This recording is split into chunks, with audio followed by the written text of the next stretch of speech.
The reason why the Jasmine Tookes makeup style is so popular, one, because it's a black and brown girl's very best friend to do this look. Two, you don't need to be a makeup artist to pull this off. Three, you're using different tones of brown to recreate the different tones of brown that you are instead of trying to force these different layers. And three, when you go into elevated spaces, 8 times out of 10, people are not having a full face of makeup, and this is a great in between.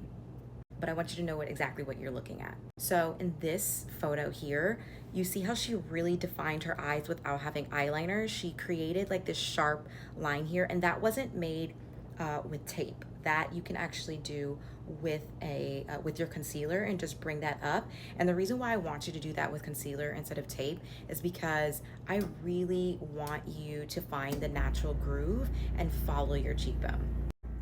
Also, the second only, I would say, harsh line, it's not really considered a harsh line to me, but the second line, you see how the end of her brow is actually really carved out. You don't have to carve out your entire brow. If you put definition either on the bottom of your arch or on the top of your arch, your brows look instantly lifted and cleaned up without having to pile on eyebrow makeup.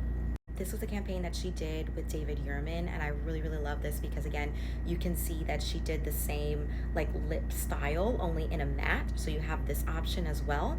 Also, she took a little pop of highlighter and placed it on the inner corner if you feel like there's starting to become too many browns on the eye, but it's the exact same concept.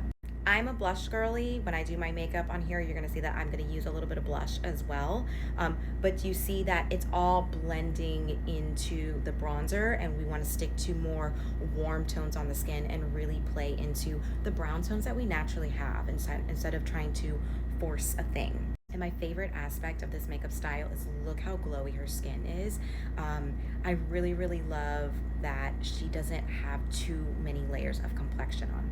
And you can do this by using medium coverage foundations and pairing them with high coverage concealer. So that way you don't feel like you have on foundation, concealer, highlight, contour. That's how you start to get away from the natural glow that we're trying to recreate when you put on your moisturizer first thing in the morning.